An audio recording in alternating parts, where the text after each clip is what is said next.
Welcome back to Newsday. Thank you for staying with us. President Bola Tinubu on Thursday approved the employment of 50 doctors and 100 nurses to cater to the medical needs of inmates of correctional centers across the country. A statement issued by the Special Assistant to the Minister of Interior on Media, that's Alao Babatunde, disclosed that President Tinubu also gave approval for the National Youth Service Corps to post medical doctors to correctional centers for the service year, in realization of the need to protect the rights of the weakest in society. In addition, the minister announced the approval of the extension of service beyond retirement age for existing medical personnel under the Nigeria Correctional Service to cover shortfalls in the short term. Well, Arise News analyst and Cynthia's Valentine, Mr. Dayo Sobowale. No, what's this? Mr. Sobowale. What are you dragging? You're cheating on me with Cynthia. That's why you want red. Are you dragging? Yes. Mr. Sobowale, you choose today. Did you get any flowers? Not yet. Are you on there? Yes. You're on it. Please, make your choice. Both of you. Okay, we'll share. Welcome, sir. Happy Valentine's. In spite of this topic that's not too great. On Valentine. Yeah. It's very on-Valentine-y, right? Yeah, but we'll go through with it. So, Mr. Sobowale, you already know the situation when it comes to the need for health workers, whether it be doctors, nurses, and the lot, when it comes to everyday Nigerians. And now we know that the prisons are overcrowded, as it were. Can this number of doctors adequately cater to the thousands of inmates in these facilities? Well, see, once you see that figure, you know that maybe hitherto they have not been giving them any medical care. Do you get me? Yeah. So you want to know the number of inmates for you to know whether it is adequate or not. But you say, let's look at it in the correctional tone or theme. You send people to prison as a punishment to deter them from committing further crimes. There must be punishment, even though you try to be correctional. But you see, I don't want a situation whereby people who go to prison live in luxury. As things stand now, even people who are law-abiding cannot afford some medical care, cannot afford so many things of life. And now we are talking about people in prison. But then it's an elongation of the human rights syndrome. And you know, I always say here that your freedom ends where my nose begins. There's no absolute freedom anywhere. Get me? But we must protect people wherever they are. In some communist countries like China, you commit a crime of corruption, they shoot you. You are eliminated. But we are not like that. Although at the same time, I don't want us to swap to the situation where you had in the US, where illegal migrants are housed in luxury hotels, whilst there are people roaming the streets, sleeping on the streets. That's too far an extension of rights. Yes, let's treat prisoners decently. Let them have good health facilities, but let them pay for their crimes. Sam? Yeah, another aspect of this plan is deploying NYSC medical doctors as well to these correctional centers. While this in itself could provide more hands on deck, many NYSC doctors are, of course, fresh graduates with not enough medical experience. Given the complex mental and health issues inmates often face, do you think that this is an effective solution, or are we just shifting responsibility to unprepared doctors who may not have the specialized training needed for prison healthcare? Oh, it's a step in the right direction. Okay. And it's a good training ground for the youth corpers. If I recall my own experience, I was raised in Lagos. I was posted to Maiduguri, from Maiduguri to Mubi, the far north. I survived, and the standard of living was not the type I was used to. But I survived, and that is part of knowing your country and learning your trade and gaining experience. So it's good for NYSC doctors. It's only that they should not stay too long.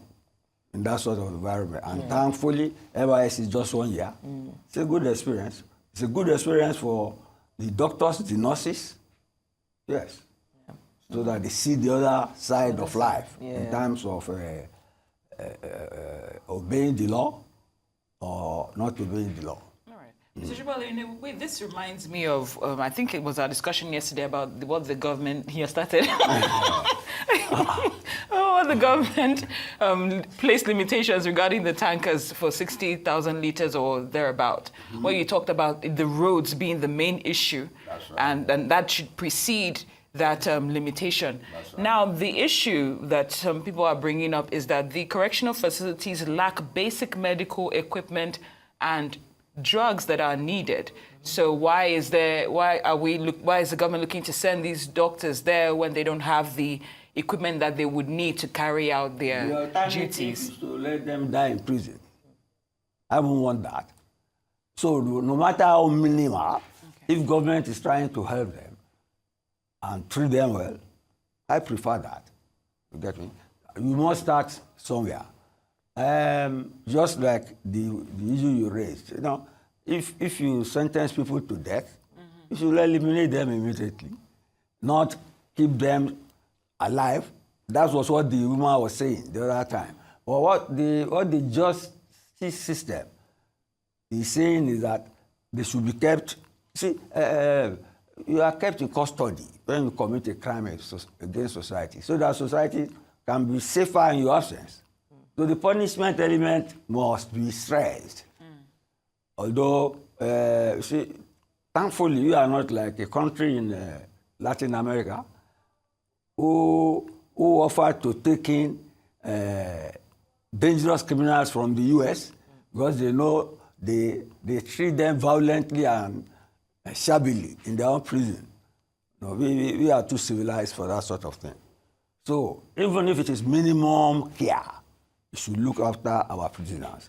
But we should not make our prisoners live in luxury because they have committed a crime against society. Yeah. That's that. Just to kind of take Cynthia's question further, the focus on healthcare is commendable, as you said, but then there are also other issues that Nigerian correctional facilities are facing: severe overcrowding, poor sanitation, food shortages. Shouldn't we be addressing detainee welfare as a holistic approach as opposed to tackling these issues in isolation? And just to add to that, what about mental health care? Because this is just for physical health. Why are we not having, mental, doctors that focus on mental health? Because that's also part of the rehabilitation as well. No, look, let's not mix issues.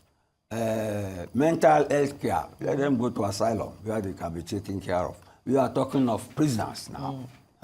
And you see, Nigeria Prison Service, when I was growing up, had a very big athletic club from which, starts like a jockey, people running for the internet. Even one of the people working in the police got gold medal at the Olympics. You would assume that they would have taken care of those in their custody before organizing such sports facility. Maybe they had enough resources then. But there is a shortage of resources all over now, both at the national, state, and local government level. So it's a step, it is an altruistic, positive step in the right direction.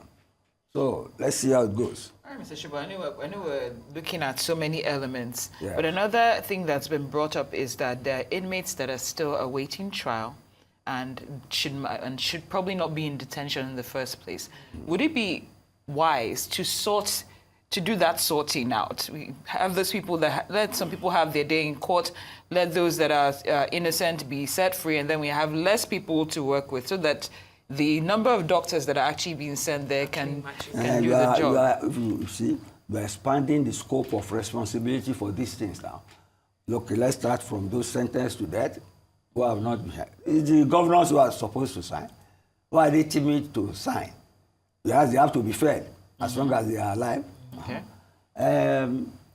In the case of people who are awaiting trial, is the chief judges of states and the Chief Justice of Nigeria, who are supposed to go there and make sure that, if they have stayed even longer than the sentence they are coming in for, they should be released.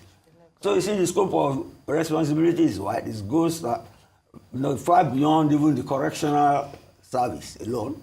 It involves judges, it involves governors. Why don't you address your question to those people? Let people live up to their responsibility. I'm trying to tell you the scope of. You are saying something of common sense yesterday. Yes. Things are commonsensical, but eminent people are not doing commonsensical things. True. That's how it should be, right? Well, thank you so much, Mr. Sobowale. We appreciate your submission. And once again, happy Valentine's. It's good to see you. Happy Valentine's. Thank you, sir.